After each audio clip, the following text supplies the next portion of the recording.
Hello everyone and welcome back to some more Bloons Sub2Pewds on the channel. Hope you guys are having a fantastic day as usual.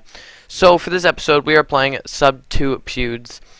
We actually played two best of threes like back to back. I almost actually was able to include both best of threes in the same episode. But the last game we played, because we played 5 games, the first best of three we played 2 and then the second one we played 3. So I was thinking about having them all in the same episode, but the last game that we played was 17 minutes, so that's going to have to be in a separate episode. I'm still debating whether to include 4 of the games in one episode and then 1 in its own episode, or to include 3 games of one best of 3 in one episode and then 2, just so I can like keep each best of 3 in each episode. But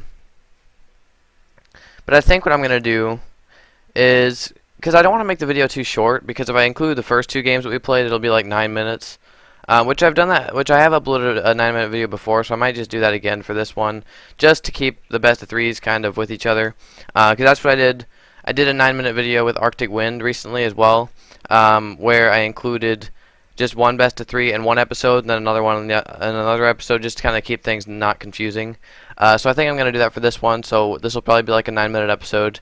Then the next one will be like 20-minute episode. I don't know, but yeah, I think I'm gonna just I think I'm just gonna include each best of 3 in each episode, just to keep it less confusing. But we do go ahead and rush some pinks here at Sub2Pewds, and we do take a good 100 lives from him. That nail gunner, or that engineer, just wasn't enough. I always call it nail gunner. I'm not really sure why. He puts down an acid though, and he's able to defend that pretty nicely. In terms of farms, we are behind. Sub2Pewds does have a plantation and 2 other farms. We have no plantations and just 2 1-0 farms. Oh, excuse me, that's what I was supposed. Sub2Pewds had a plantation and 2 1-0 farms. I forgot to say 1-0 farms. I just said regular, which is pretty inspecific. So, he had 1 1-0 farm and then 2 plantations. We have 1 plantation and a 1-0 farm. I put that Dart Monkey down there because it was nearing round 8, and I wanted to make sure I could get up a Spike-a-Pult quickly and easily, just to defend that yellow rush if Sub2Pewds did decide to rush us with it. So I do also throw out another Dart Monkey just in case, just in case this happened. So I got up a Spike-a-Pult pretty late actually, so I went ahead and Spike Stormed it, because I would have died to that if I did not, or not Spike Storm it. I would have died to that if I did not Glue Storm it. So I'm glad I did do that there. And like, the way I see it, it's better to like not risk it. It's better to just use whatever you have to use to defend it, rather than testing your luck and losing to it. So I'd rather be safe than sorry, which is why I did use the Glue Storm there, just because I wanted to make sure I did not get taken out by that. Sub2Pewds did get rid of his nail gunner, and engineer popped up another engineer up there, and did get, or on the top of the map, and did get a balloon trap and try to defend that, but it just wasn't quick enough. And Sub2Pewds does go down to that pink rush. So I will see you guys right back for the second game. Welcome back to the second game. We are playing on Snowfall. And I decided to go with Dart Farm Wizard. I think did I use that last game? I already forgot. Yeah, I did use that last game. But these 2 maps are just so good for darts. I just couldn't pass them up. And I did go Wizard instead of Ace, mainly because I didn't think it would be going too far late game. And even if it did, I would do a lot better with Wizard than I would with Ace. Because like if I'm doing the micro challenge, the Ace is a lot easier to use. I find it a lot easier to use in the micro challenge, because I have plenty of money to use it, so I don't have to like calculate my money or anything. I can just pop up a GZ and just use it. But like in a game like this, like a normal game where there's no bonanza or play with fire or anything that can give you like extra money, then I have to worry about money. So then I sell everything to get up a GZ and miscalculate, so then all the balloons just go right through and I lose. So that's kind of why I go with Wizard rather than Ace. So yeah, I am what? Oh, I was like, why am I ecoing? I'm just sending some pinks, just to force some defense and hopefully take a few lives as well. We did take a few lives, but actually we're still taking some lives. I think why are those trip darts? Oh wait, the one on the right's not fully upgraded. I thought they were both trip darts, and I was like, why do they look different? But those two trip darts will defend quite nicely. We actually got what am I trying to say? Sub2Pewds actually took a lot of lives on us there. I'm not really sure. Oh, those pinks must have done it. The only problem, like one of my major problems when using a dart strategy, is I get way too greedy off the start, and I lose a lot of lives to like pinks and blacks because I try to get greedy with my farms. Because as you can see, we are about 50 lives. We have like 50 less lives than Sub2Pewds does. So, and we have the exact same farms. So I don't know how I managed to to do that, like lose so many lives but still have the same amount of farms as the opponent.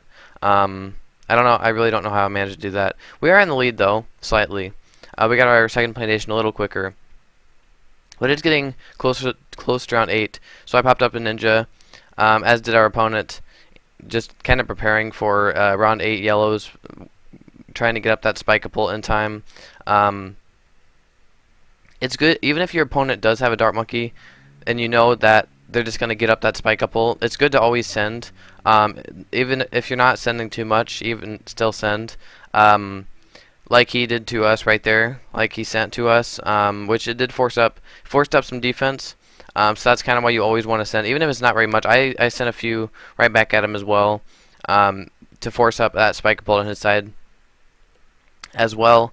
So it's always good.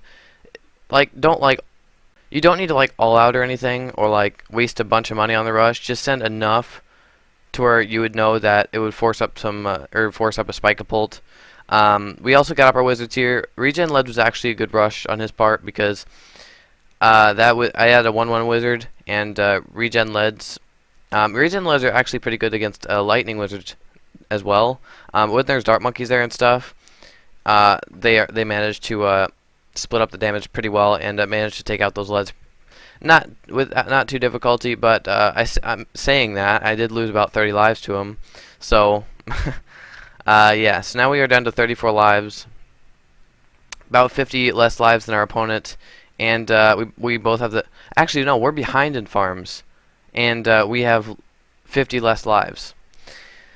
That's where greediness gets me. I need to get better at being greedy with the dart strategy. That's why I use that's why I like using Buccaneer and Wizard, because mainly Buccaneer, because Buccaneer is like extremely powerful for early game, and it doesn't cost, the upgrades aren't too much, so it's a good like early game tower to get ahead in farms like early on. So that's usually why I like using that. I should use Engineer more because Engineer is also excellent for early game. They're both excellent for early game, but also depending on the map. But I do go ahead and send a camo ceramic layered with some pinks just to try and take some lives. We do take about 20-30 lives there though. So that was actually that wasn't too bad of a rush. He sold his farms, got up a bank. I don't think that's a BIA just yet.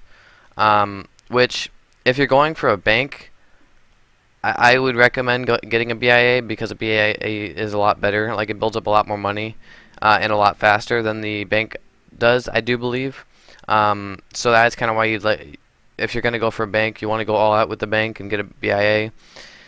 And again, I'm being pretty risky with this BIA because I don't have any other farms. So if we did, I think that's why Sub2Pewds went for that rush there, because we did just get up a bank, and if I didn't have a boost there, I would have to sell that bank and get up more of a defense. And then they went ahead and sent a very fast Moab here, and I just did not react quick enough. I got up a Phoenix. That was a horrible idea.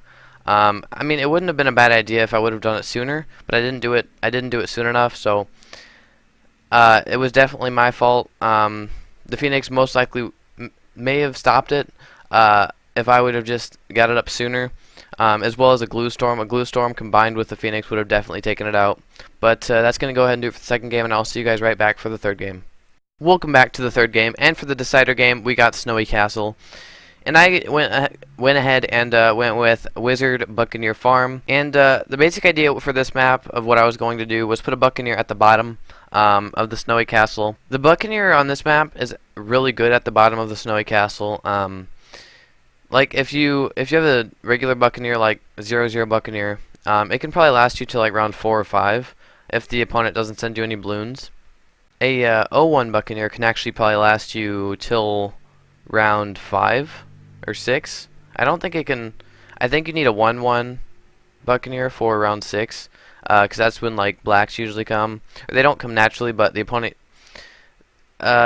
usually sends you blacks. If you just had up one Grape Shot Buccaneer, the opponent would most likely send you blacks, which is it's a pretty good rush for that. So I would say like a 1-1 Buccaneer would be able to take out blacks by himself. That spot where I put the Buccaneer, I think that's like one of the best spots on this map for the Buccaneer. So it could almost take out those pinks with the. Actually, can it? I think that 0-1. That's 0-1. I'm pretty sure. Or no, did I get it up faster? I think I got up 1-1. I think, but as you can see, it's defending quite nicely. This map and Yin Yang are both probably the best maps for Buccaneers, I would say. I don't know for a fact, but they're definitely some of the best. So, what I was thinking for like round 8, to defend round 8, just to get up another 1-1 Buccaneer. Something I always forget to do is get Crow's Nest on Buccaneers. And later in this game, you guys will see that I actually lost quite a few lives to camos because of that. So I definitely need to start getting up Crow's Nest more often. And Sub2Pewds did rushes with some blacks. And as you can see, this Buccaneer's not doing too bad. This Buccaneer pretty much just soloed all those blacks. It's a 1-1 Buccaneer. So that's pretty good. I know I would definitely have to get up 1 or 2 more 1-1 Buccaneers to defend round 8. I feel like 2 1-1 Buccaneers could do that. I'm not 100% sure, but I think so. So something I was kind of debating with myself here was whether I should get up a farm or whether I should rush with yellows, which somehow Sub2Pewds got up a farm and rushed with the yellows. I don't know how he had enough money to do that. We just got up another 1-1 Buccaneer though, and we glue stormed it and were able to defend it. So like glue storm has saved me so many times. It's kind of insane. Something else that I also discovered today was that when you're using Buccaneer, you can actually, like the hook that you can, the Monkey Pirates. Oh my gosh, I remembered an upgrade for once. But with the Monkey Pirates, you can like hook in like blimps and stuff like that. But that's not the thing I discovered. I discovered that you can hook regular balloons as well. You can hook red balloons. I didn't know you could do that. You can. I think it like hooks the. I think it hooks like the like strongest balloon on the screen. I think it does that. We go for a bit of a round 11, round 12 rush here on Sub2Pewds, and we do take quite a few lives from him. We took about a good 40 lives. I'm not really sure how many lives he had before, but I'm just assuming he had max lives. So we took a good like 40 to 50 lives from there. Or we took a good 40 to 50 lives. So that wasn't a bad rush at all. He does go ahead and boost, so what I could have done is I could have done a secondary, which I think I was thinking about doing. Yeah, I definitely did. I went for a bit of a secondary rush, just rushed a bunch of regen zeros. I thought we were going to take him out here. He throws down his acid though, and that acid just clutched. For the most part, actually. He still took 60 lives of damage from it. I'm not really sure how. I thought that acid would have been enough for it, but I guess it wasn't. I mean, it still kept him alive, but I thought it was able to take out the entire rush. But I guess not. So at this point, I do throw up another Buccaneer, and I did it in good timing too, because we got rushed with some regen zeros. I thought we would actually lose to this for a second. Like even after the glue storm, and even after the boost, those balloons still made it through quite a bit. And we just lost like a good 20 to 30 lives from these camos, maybe even 40. I don't know what I was doing. I think I was paying attention to the wrong side of the screen, because I was kind of figuring out what I could rush to Sub2Pewds, and I just completely forgot to upgrade to Crow's Nest. That's like the biggest mistake I make with Buccaneers. I never upgrade Crow's Nest, because I'm like, okay, we can just wait till we're on 12, because that's when you can send camos, and then I never end up doing it. So we go ahead and send a fast Moab, and Sub2Pewds does in fact just take that down with the Buccaneer. I usually don't expect. I didn't expect him to spend that much money just to take down a Moab. I thought he would just pop up a Phoenix or something, but I guess it's better to be safe than sorry. That's like my favorite saying when it comes to this game. Better to be safe than sorry. Sub2Pewds does get up a factory, which is kind of crazy. I have 3 Republics, which I wasn't too far behind, because once I got up to 5K, I could just sell 2 Republics and get up a factory, which is why I went for a Buccaneer or Moab here. I was hoping that he would have to sell his factory, but he was able to get up that monkey pirate right at the end, which is super clutch. And then he shows off some micro here. That was pretty good micro on his part. So well done. I tossed him a well done for that micro. So he just got up a destroyer after that to hold off the rest of the balloons. It kind of reminds me of using GZ, like you use GZ and then you pop up a Spectre to hold off the rest of the balloons. That kind of reminded me of what he just did, but he did it with Buccaneers. So he popped up like a monkey pirates, snatched in the Moab, sold that, popped up another one, took down another Moab, and then got up a destroyer to just kind of fend off the rest of the balloons. So we managed to get up a factory and a plantation. So we're somehow ahead in farms here, but in terms of eco, we actually have we actually don't have nearly as much eco as our opponent here. So that's something that I definitely needed to work on a little bit more, which is again why I like. I've said this so many times in the past, but this is again why I like replays, because I like seeing like how much eco I have compared to my opponent and what I need to grow on and stuff like that. So we did actually lose quite a few lives to those ceramics there, so I got up another destroyer just to make sure that when those ceramics came again, I would be able to hold them off. And then I like having those 2 Buccaneers in the bottom just in case, like if a blimp comes or if something comes that I need to get more destroyers for, then I can defend. But unfortunately, the connection breaks again. This happened previously, and this happened once again. I thought it was fixed, but I guess it came back. So. But right after this did happen, the game ended shortly after, which I did realize. Sub2Pewds did send a very fast oh my god, and then to kind of counter it, I sent a lot of fast Moabs, or a lot of fast BFBs, and I sent I think a Moab or 2 under it. But in the end, so Sub2Pewds did get up some Buccaneers, trying to micro and trying to get all these. So BFBs, I do apologize for this third game into Moabs, and the Moabs just managed to sneak right through. Before it didn't happen like this. We had a little bit of lag, and then it kept going. Oh my god! On our screen, actually, last time this happened. Last time this happened, the gameplay was still going as well. But the reason I didn't commentate over the end of the game was because there was so much of the game left that it'd be pretty boring to just kind of stare at this frozen screen for like another 20-30 minutes.